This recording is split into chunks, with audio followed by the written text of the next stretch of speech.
दोस्तों नमस्कार। हिंदी कुंज में आपका स्वागत है। आज हम लोग बात करने चल रहे हैं अकाल पर हिंदी में निबंध के बारे में। अकाल क्या होता है, सूखा और अकाल पर क्या क्या बातें हो सकती हैं, अकाल से बचने के उपाय क्या हैं, भारत में अकाल पड़ने के कारण क्या हैं, इन सब बातों पे आज हम लोग बात करेंगे। या आपकी परीक्षाओं में निबंध लेखन के रूप में पूछा जा सकता है, तो आज हम लोग निबंध लेखन किस प्रकार लिखा जाएगा इस पर बात करने वाले हैं।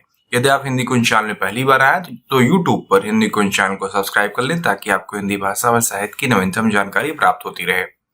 देखिए, शुरुआत कुछ इस प्रकार होगी कि जब किसी देश में सूखा पड़ जाता है तब नदी नाले सूख जाते हैं, पेड़ पौधे पानी के बिना मुरझाकर सूख जाते हैं, सूखे बीज जमने नहीं पाते और उन्हें पक्षी और कीड़े मकोड़े खा जाते हैं। इसी प्रकार अधिक वर्षा के कारण भी बीज गल जाता और बह जाता है और फसल डूब जाती है।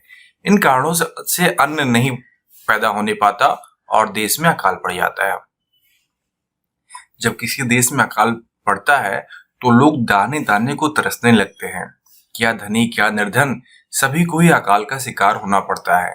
अकाल का दूसरा नाम दुर्भिक्ष है। दुर्भिक्ष शब्द का ही अर्थ है कि भिक्षा मांगने से भी जहां कुछ न मिले।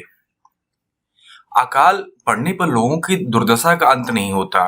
पहले थोड़ा, फिर एक शाम, फिर इसके बाद आधा पेट भोजन, फिर 2 दिन के बाद, इसी तरह समय बीतने लगता है। किसान अपने अन्न के बीज भी खा जाते हैं। इसके बाद गाय भैंस भेड़ बकरी आदि घर के जानवरों को बेच बेच कर पेट के हवाले कर डालते हैं। इसी पेट की आग में घर के बर्तन, कपड़े, गहने, कपड़े लत्ते, बर्तन आदि सब सुहा हो जाते हैं। माँ बाप अपने संतान के मुंह का कौर छीनने से नहीं हिचकते हैं। लोग बाल बच्चों से बेचैन होकर चोरी डकैती खून करने से भी बाज नहीं आते। कितने ही लोग पेड़ों के पत्ते, फूल और जड़ें खा खा कर अपनी भूख मिटाने लगते हैं। यहाँ तक कि भूख की ज्वाला से जलकर मुर्दे का मांस खाकर भी वे तृप्त नहीं होते हैं।